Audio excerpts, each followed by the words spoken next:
Yo, what is up, guys? It's Cohen back here again tonight with another video. Back with a recap of the NBA games from today. There was a little bit of everything in the NBA today. You had Miles Bridges murdering Clint Capella. So you have some poster dunks. You have some really close games. You have some crazy endings with. We could talk about Raptors Knicks, where Pascal Siakam double dribbled when they had an opportunity to try and tie up the game, which cost them the game. Honestly, very pro tank move. I'm pretty impressed. I hope Sam Presti or someone on the Thunder wrote that one down for us to use at some point in the future.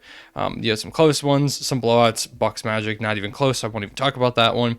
But the game I want to start focusing on is Blazers Heat. And more so, I want to talk about the Portland Trailblazers and the Miami Heat. I've made a couple videos recently talking about the Miami Heat, so I don't feel like it's necessary for me to talk about them again. They're rolling right now. The Heat are good.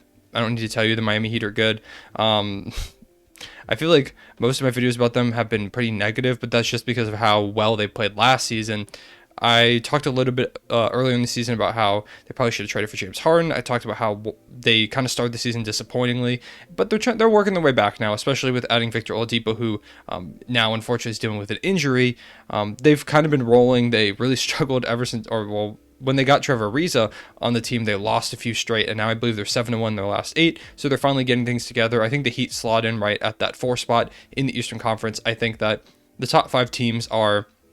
Top 3, you have Bucks, Sixers, Nets on their own tier, and then I think 4 and 5 are the Celtics and the Heat, who both got wins today. I do think the Celtics and the Heat, despite having up and down seasons, they are still the next 2 best teams. You could talk about the Hornets, you could talk about the Hawks and stuff like that, but I think ultimately that is how the Eastern Conference kind of shakes out right now. Now, when we look at the Portland Trailblazers, they're a team that has been going through a lot recently. They have dealt with a lot of injuries. CJ McCollum missed a lot of the season after looking like an all-star to start the season. Yusuf Nurkic continues to be injury prone.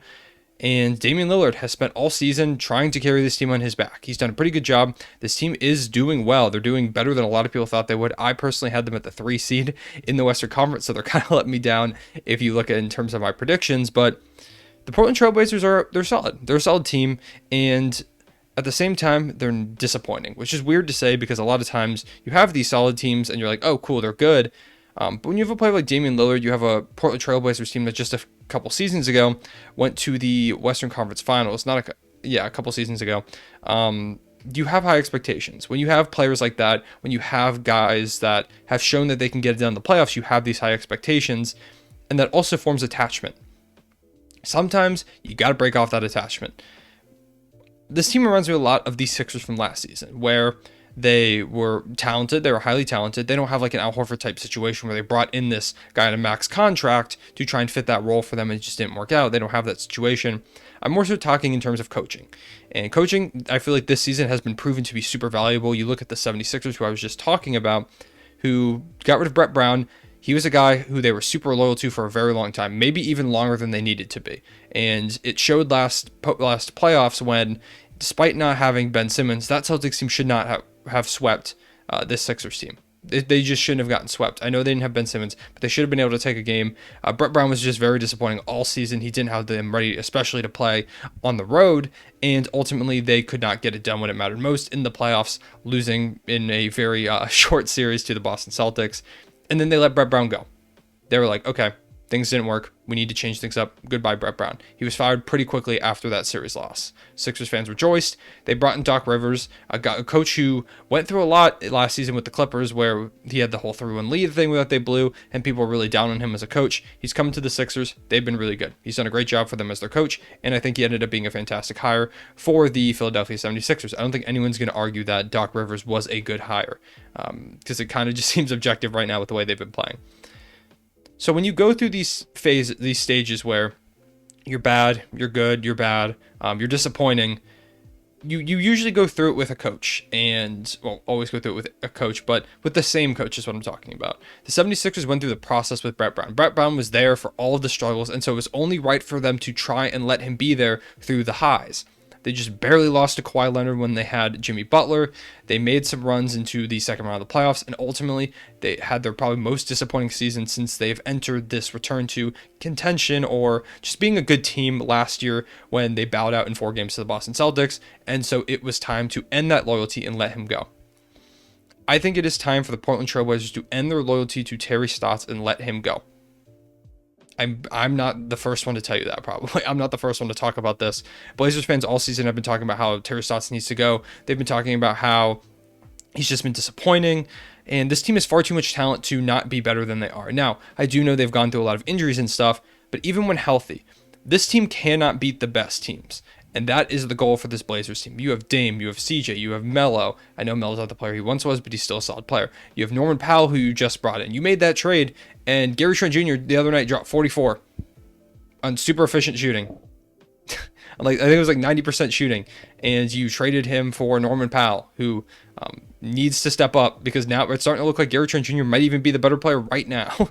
I don't know, but when you make those trades, those win now moves, dealing away a huge part of what was going to be your future, Gary Trent Jr. is going to be really good. I'm super high on Gary Trent Jr. I was stoked that the Blazers traded him, because I hate when he plays the Thunder, because he murders us every single time. Maybe in this tanking season that's cool, but I didn't want him to be like a 28-year-old monster on that team, destroying us years from down the line. And so ultimately, I'm happy that he ended up getting traded. But when you start to make moves and you continue to not perform, this team is very clearly in a win now mode. It's not even a debate. We don't need to talk about that. The Blazers are clearly trying to win now.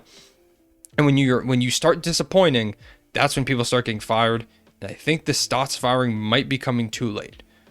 Last season, I think after last season, they should have considered it. If it doesn't come after this season, I'd be very surprised. Now, is Terry Stotts going to get fired mid-season? No. It's far too late in the season to fire Terry Stotts. You would just be messing things up even more, and I really don't think there's enough time for a new coach to come in and it'd be beneficial for your team. Stotts has a system. Even if it's not great and it doesn't really beat the best teams, the Blazers can beat up all they want on these worst teams. But when it comes to the top contenders and the top teams in each conference, the Blazers struggle really badly, and especially on the defensive end of the ball. We saw the same thing with the Atlanta Hawks when they fired Lloyd Pierce. They were struggling they're struggling really badly defensively, and they just couldn't seem to get stops. They weren't playing in their roles, and things were just going poorly. So they fired Lloyd Pierce in the middle of a season that was supposed to be their big breakout season. They said, screw it, we're getting rid of this guy. And they hired Nate McMillan, their assistant coach. They've brought him in as an interim head coach, and they've been killing it. They're in the top 5 seeds in the Eastern Conference. They've been balling out. The Hawks have been really good. They got another win today. Bogdanovich, great game from him. But it just shows how much coaching matters in this league. And Terry Stotts is not getting the job done. Do I think he's like this awful coach? No. He's shown flashes in the past where he's done a good job coaching. I just think eventually you reach a point where the team and the coach are not on the same page, and coaches sometimes get stagnant. You could have this great, it's very rare that you have a coach for a super long period of time and there aren't disappointing seasons, or there isn't a time where you're like, you have to go. And I think that they're starting to hit this time. The only example I can think of a coach that has been with their team for a super long period of time is Greg Popovich, and that's because he's the greatest coach of all time. Coaching changes pretty frequently in the NBA. It's very rare that you see coaches last for a long time. And that's because in the NBA, when you have very short windows, you cannot afford to be disappointing for too long. Damian Lillard's getting up there in age. I don't think Damian Lillard is going to regress for a little bit. I think he's going to be really good for a while. But ultimately, you have to capitalize, and you have to give Dame the best opportunity to win. He is the best player you have had in a very, very long time. You don't want him to leave your franchise without any rings. They haven't even been to a finals. They've been to a Western Conference Finals. Obviously, it doesn't help that they matched up with the Golden State Warriors in that Western Conference Finals. But this team has high aspirations, and they are a tier below a lot of the teams in the West. Their goal this season, they brought in Covington. They brought in Derrick Jones Jr. They traded for Norman Powell. They're like, we are going all in. They're not there. They're a tier below the top 5. I think there's 5 teams in the West that are at that top tier. I think it's the Nuggets, the Lakers, the Clippers, the Suns, and the Jazz. I think those 5 teams are at the top, and the Blazers are the next tier down. Right now, I think the Blazers are a first-round exit. And that sucks. Because Damian Lillard's really fun to watch, especially in the playoffs. CJ McCollum has had a ton of great playoff moments, but they're just not there. They just can't beat any of these other teams. I don't see the Portland Trailblazers beating a Suns. I don't see them beating a Jazz. I don't see them beating the Lakers, Clippers, or Nuggets. I don't see them beating any of those teams. And one of those teams already is not going to make it out of that first round, which is insane to me. So I don't think it's going to be the Blazers that take a spot from another one of those teams. They're just not good enough, and that sucks. It sucks for Dame. He's in a spot where he's trying really hard to carry this team, and he's just relied on to do too much. CJ McCollum, it might also be time to move on from him. Something needs to change in this Trailblazers organization. Everything feels so stagnant. I was looking at this earlier, and I was looking at their team, and I'm like, what is the future here? You just traded Gary Trent Jr., who was probably your future guy. He was going to be the next guy for you, maybe not on a Damian Lillard type level, but he was going to be a guy who tried to help Dame get a ring maybe a few years down the line. Or if Dame decides to move on soon, Gary Trent Jr. could step into that role and be like, all right, I'll be a scorer. Even if he's not this like franchise player or anything like that, he's good. He's really good. And you gave him up for Norman Powell. Norman Powell has this one season and then he could walk. So you committed, and now it's not looking like it was a great decision because you see what Gary Trent Jr. is doing over there in Toronto, given he is probably their second scoring option. But you just got to wonder, is this team getting stagnant, and have we seen their peak? Did they peak in that Western Conference Finals appearance, and is it just going to keep being downtrend after? Because last season they were first round exit. This year, it's looking like another first-round exit. And if you have 2 straight first-round exits with a guy like Damian Lillard, the coach has to go, and major changes need to be made to this roster. I think the Portland Trail Blazers need to go into this offseason and look at their roster and go, what is wrong here? Well, first of all, they have to fire Terry Stotts. I think Stotts is gone at the end of the season, and they need to bring in a new coach that is going to reinvent them. They feel stagnant. This Blazers team has felt like the same Blazers team for the past, 4 or 5 seasons. CJ's good. Dame is your superstar. Nurkic is solid. Decent role players, not good enough to get it done most of the time. They had that season where they made it to the Western Conference Finals, but outside of that, it just feels like things are stale. I don't know. The Blazers, they need some kind of switch up. I was high on them coming into the season. You just haven't been there. It's mainly their defense. Their defense is not good, and that comes a lot to the fact that they don't have many good defensive players. They've got like a Covington. Nurkic can be solid on the defensive end of the ball, but Dame and CJ really aren't stopping too many players. And when your bench consists of like a Melo, who isn't a good defender at all, as one of your primary guys off of there, yeah. So let me know what you think about the Portland Trail Blazers. Let me know what you think they need to switch up. I talked about them longer than I thought I was going to. So I won't talk too much about any of the other things because I don't want this video to go super long.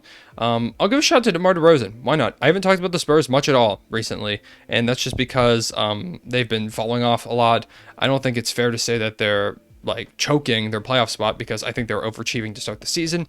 But they got a great win over the Dallas Mavericks tonight. DeJounte Murray had a really good game. DeMar DeRozan hit the eventual game winner. DeRozan is a guy that has long been disrespected, and I'm really happy to see him reinvigorating himself. I really want DeRozan to end up in a situation next season where he can play for something.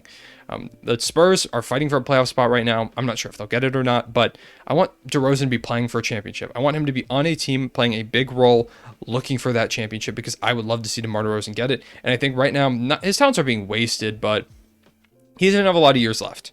He's already declining, given he's been very good this season. He's been an all-star level player. He is declining. He just isn't quite the same player he is, but shout out to him because it's tough for players to reinvent their games, and DeMar DeRozan has really reinvented his game. We don't see it too often.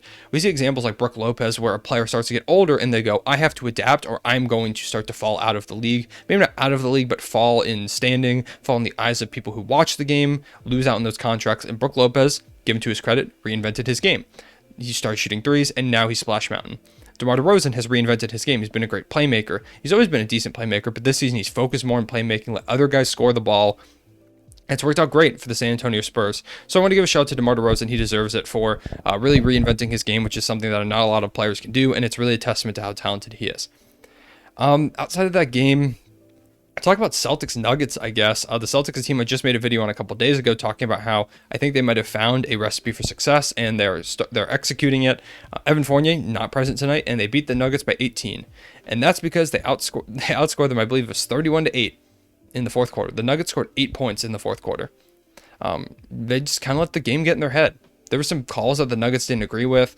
They were reeling. The Celtics punched them in the mouth in that fourth quarter, and the Nuggets had an opportunity to try and come back, and they just didn't. Jokic did not play the last few minutes, and it's not even like they were down by a ton. They were down by like 10 or 11 with like 4 minutes to go. There's plenty of time to make that comeback, especially when you have a talented team like the Denver Nuggets. But Grant Williams had him in prison. Credit to Grant Williams. He's a guy that not a lot of people talk about. He's a guy that, as a roommate of a Celtics fan, I know that he's not in great standing in terms of Celtics fans and in terms of just league-wide fans. I think not a lot of people think too highly of Grant Williams at times, but tonight he kind of had Jokic under clamps, and that's cool to see. I like to see when players really start to show out a little bit, when players step up in times of need, and the Celtics were reeling. Grant Williams stepped up on the defensive end of the ball, Tatum stepped up offensively, and they punched the Nuggets in the mouth, and calls weren't going their way. Jokic got frustrated and was yelling at a referee, and there was a timeout where Jokic is sitting far away from the rest of his team. he had a good game. Michael Porter Jr. had a good game. The rest of the team did not. Missing Jamal Murray tonight was a big hit for them. They need that scoring because without Murray, it's just not enough. And so they lost. They just kind of looked like they gave up. And it was weird to see because this Nuggets team's been really good. This is their first loss since bringing in Aaron Gordon, and I still think the Nuggets are really good. I don't think this is indicative of anything. But keep an eye on this. Jokic looked visibly frustrated. Like it wasn't like he was like, "Damn, we're gonna lose." He looked pissed. He looked mad about the referees. He looked mad that no one was really helping him. I don't want to say no one because, like I said, Michael Porter Jr. was playing well, but he just looked upset. And so we'll see if that has any merits. I really don't think it matters that much, but it's just something interesting to note because we typically don't see that from Jokic. We can see him get upset with referees, but this game it kind of really got in his head, and you can't let that happen in the playoffs. You have to be more focused in that. We'll keep an eye on it. Do I talk about Zion? Zion's really good. I don't know if I need to talk about Zion. I made a whole video. If you want to go see me talk about Zion, go watch that video. I don't need to talk about Zion anymore. I talk about him all the time. I guess outside of that, there's not really much more I want to talk about. I'll go quickly into Bulls Timberwolves. First of all, I want to say rest in peace to Jacqueline Towns. The tribute that the Timberwolves did to Karl Anthony Towns' mother, who passed away recently. It was beautiful, and it was just a really great gesture. It's really shows how much the NBA is a brotherhood, especially when you have moments like at the end of the game after a really tough loss for the Bulls, who are really trying to get into the playoffs. And the Timberwolves are a team at the bottom of the standings. They're not a team that you want to lose to if you're the Chicago Bulls. After a tough loss, Zach LaVine shook it off and went and gave a hug to Karl Anthony Towns and Karl Anthony Towns' father during this tribute. With they set out a seat for Kat's mother with a jersey having her name on the back, flowers. It was beautiful, and it just goes to show how much of a brotherhood the NBA is, how much these players really care about each other. I just thought it was a beautiful thing I want to talk about real quick. On the more basketball side of things, the Bulls have to be better. I think they are going to eventually find that stride, but man, there's just been a lot of guys who've been super disappointing for the Chicago Bulls. I really think they have a bright future. It's just Kobe White's been disappointing. Lauri Markkanen's been disappointing. Wendell Carter Jr. was disappointing. Then they dealt him for Vucevic. It just feels like LaVine has been the only consistent guy on this team the entire season. I guess you could also talk about Thaddeus Young as well, but I'm more so trying to say in terms of young core. In terms of the young core, really the only guy who has been consistent is Zach LaVine. And no one else has been. And I'm sure it's frustrating for Zach. And I know it's frustrating for Bulls fans because I see him talk about it in the timeline all the time. Shout out the Bulls chat that I'm in. They're really cool. I talk a lot in there with them about the whole Billy Donovan thing, given that he was the coach of the Thunder last season. And I don't know. I just really thought this was going to be Kobe White's breakout season. I thought Lauri Markkanen was going to have a good year, and I thought the Bulls are going to be pretty good. And they just haven't been. The Bulls have some tough decisions to make because when you commit to Nikola Vucevic, and I'm assuming they're going to commit to Zach LaVine long term, you start to enter a win now mindset. You start to enter a mindset of, we are going to the playoffs. We're going to try and make this work. Even if we don't contend right now, that is the short-term goal. And if Kobe White and Lauri Markkanen don't step up, they might have to go. I think Lauri Markkanen's gone. I don't see Lauri Markkanen coming back to this Bulls team. I think he's overstayed his welcome at this point in terms of his productivity. I don't think he fits next to Nikola Vucevic, who is clearly now the guy they're going to for the long term. And I think Kobe White's got to make something happen. He just has not been as good as I thought he was going to be, and that's disappointing because I love Kobe White's game. But when you enter a contending, or not necessarily contending, but when you try to go to the playoffs, when you stop trying to rebuild, that is what the Bulls are trying to do with the Vucevic move. They're done rebuilding. They want to win, and when you do that, you have to have guys perform. And if guys start underperforming, they go. So we'll see what they do with Kobe White. I think Lauri Markkanen's gone, and it'll be interesting to see what they do with some of their vets as well. So that's pretty much what I want to talk about in this video. Shout out Bogdanovich. He had a great game for the Hawks tonight. I'm just going through real quick and making sure there wasn't anything I missed. RJ Barrett's been really good. RJ Barrett deserves a shout out from me. I want to make a video about RJ Barrett. Honestly, let me know if you want to see that.